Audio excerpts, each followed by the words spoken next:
Welcome everybody to another episode of Unfolding Next. Thanks for tuning up again. I hope you're enjoying all the content and let's get into it. So today we're going to talk about something that is in my mind from a long time, and the layers of human roles that are going to be tech integrated in the future. So I want to read something that I wrote for summarizing kind of my idea.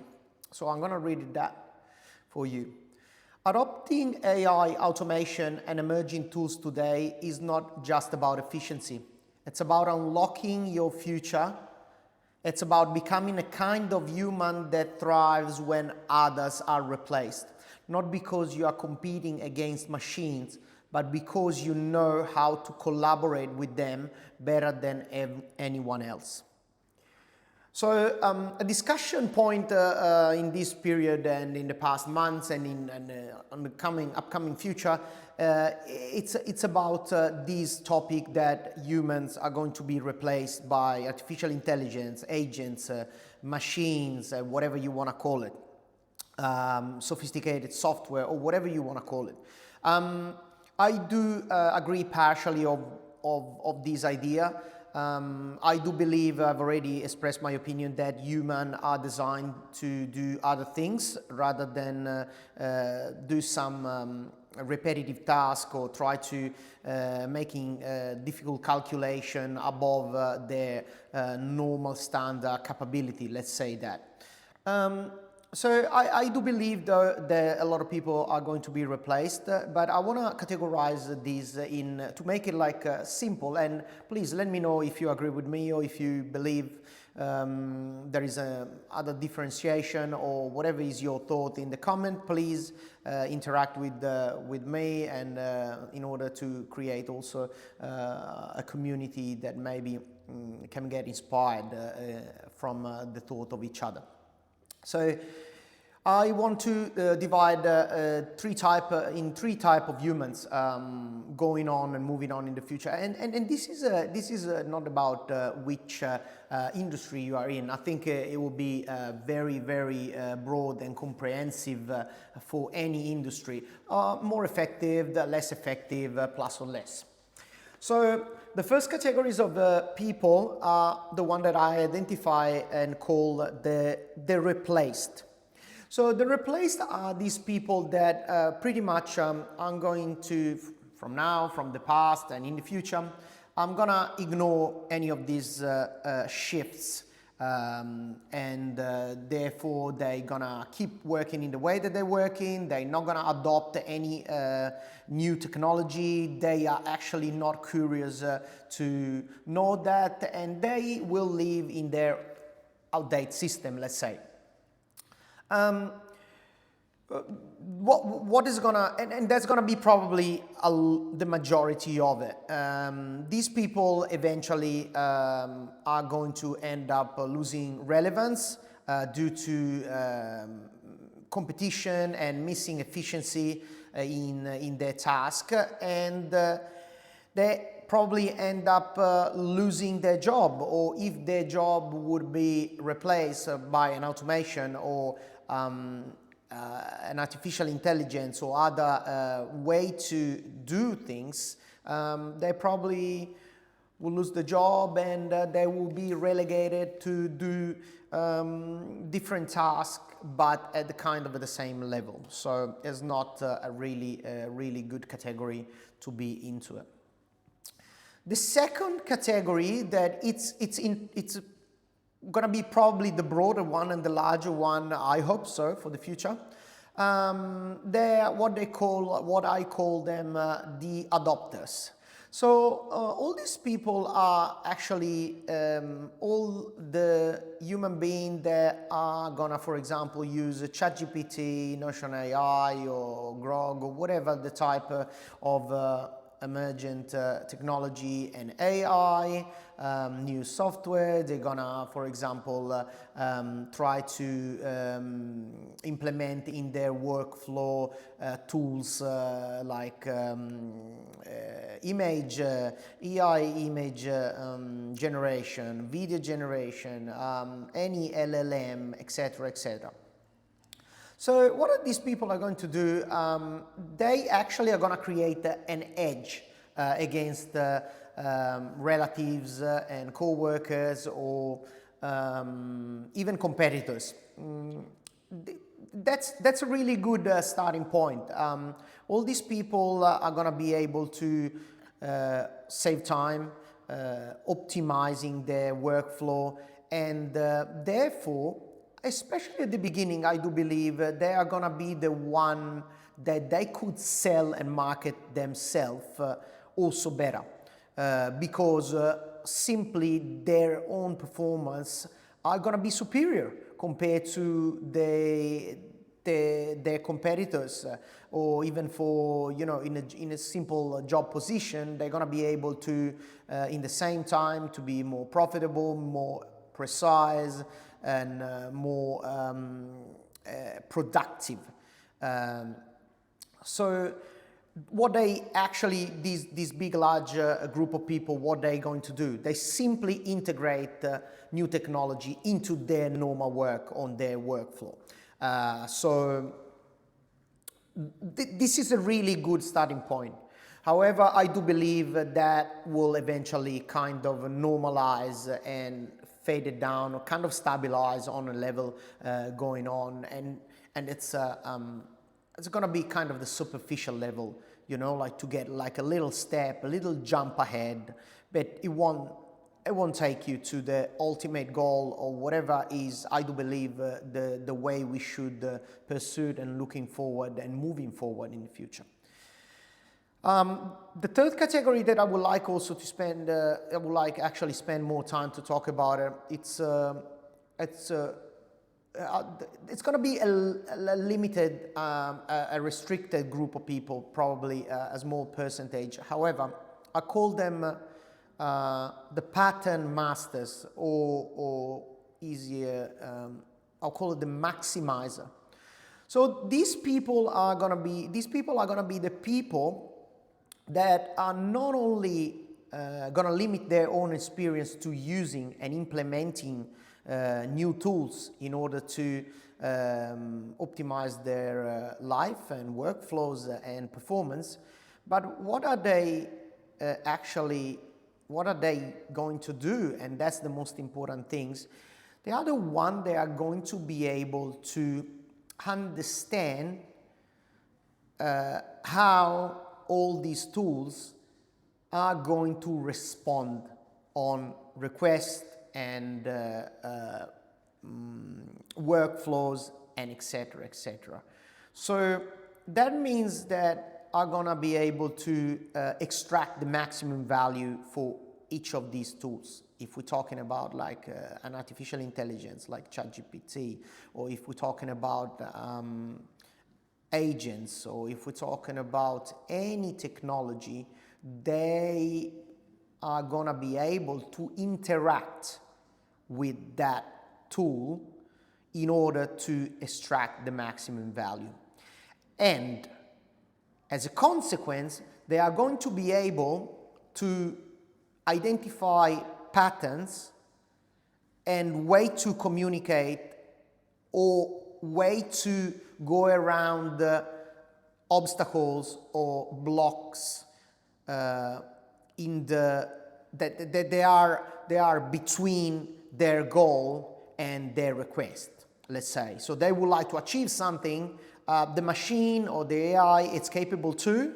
However, for some reason they are going to be finding like some sort of difficulties in order to achieve that, but it's not because the AI is not capable of achieve that, but it's just because we need to change the way we formulate or we ask to the AI. AI are complex entity, and sometimes are not responding exactly in the language of the human who communicate. However, they are capable to give you the right answer if you ask the right question or if you ask in the right way. I want to go back on that, but I want to also say what these group of people, the maximizers, are going to be able also to do, and they are going to be focused to do, is also to combining those tools, to combining together all these type of new tech. In doing so, they're going to be able to build a workflow with the specialized tech tools. They are actually specific and dedicated to a specific task or niche. So they are going to be able to make them interoperable and put all the strength of each of it together. Also, the last point about the maximizers is they also are going to be able to observe the machine, are going to be able to understand and follow the rhythm of which the machine are working and are evolving, because what is okay and right today is not right and working in a week time. We saw how ChatGPT developed, and we could understand patterns on the behavior, let's say. Whoever works regularly with an artificial intelligence, in this case with this large LLM, I'm talking all the time with ChatGPT because I quite like it, and I do use it quite extensively. Me and my colleagues, we could identify completely changing patterns from one day to another in the behavior. The way that the answer are formulated, the tone. Lately, in the past 3 weeks, we noticed that the AI is trying to kind of be very assertive and try to give you, always praise you and say, yeah, that's right. Obviously, we are still into a test mode, and version are getting refine and change day by day. So I do think that's totally fair, but it's important to understand what the change are, what's the new better way to formulate a question, what's the best way to propose a problem that needs to be solved. Okay.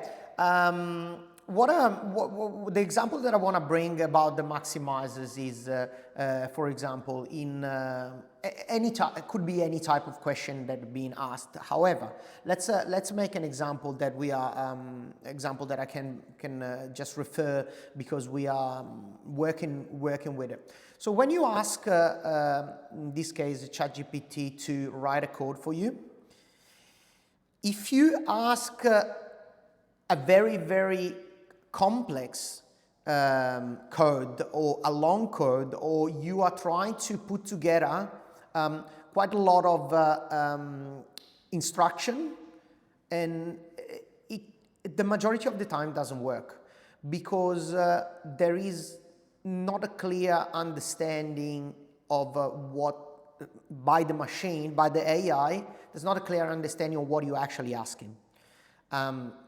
However, doesn't matter. This doesn't mean that the AI is not capable to write you a code to run that script or to do that to let's say complete that function or functionality. It's capable, but the majority of the time we found lately that with a good breakdown and isolating simple task, it actually works really well. So asking the artificial intelligence to write a piece of a code that does something small, that is part of your, let's say, your full script. It's 1/10 of it, okay. Can write it in a simple way, minimizing it and make it really, really efficient and without mistakes. And you can do that and building a little bricks one after another, and at the end you got like the 10 parts, and you can merge them together or ask it to merge it together, and you achieve your percentage of achieving a complete thumbs up, full perfect results are increasing dramatically. It's just an example. It's just an example. It's just an example. But that comes with practice. That comes with understanding. So a little bit of recap then. It's important not only to use these tools, but it's important, or I do believe, to get into how can be the best way to optimize, understand, and extract the maximum value. I would like to invite anybody to don't be scared of what is going to be the future. However, to think about that inevitably we're going to get there. And if you don't think about that, you probably follow on the first category and follow in the replaced. And I don't really think it's going to be pretty. That's it, I think, for this episode. It was a very conversational one, but I do believe it's important also alternate technical videos with some also more conversational. I invite everybody that enjoy. Please comment, please let me know what you think. I really would like and would love that a lot of people will get passionate about more of these topics. There are topics that are going to be reflecting our future, either on the personal side or either on professional side. Thank you so much. Thank you so much for tuning up. If you like it, please don't forget to like and subscribe. And again, I'll see you in the next episode of Unfolding Next. This is Valentino. Ciao. Have a good day. Ciao, ciao.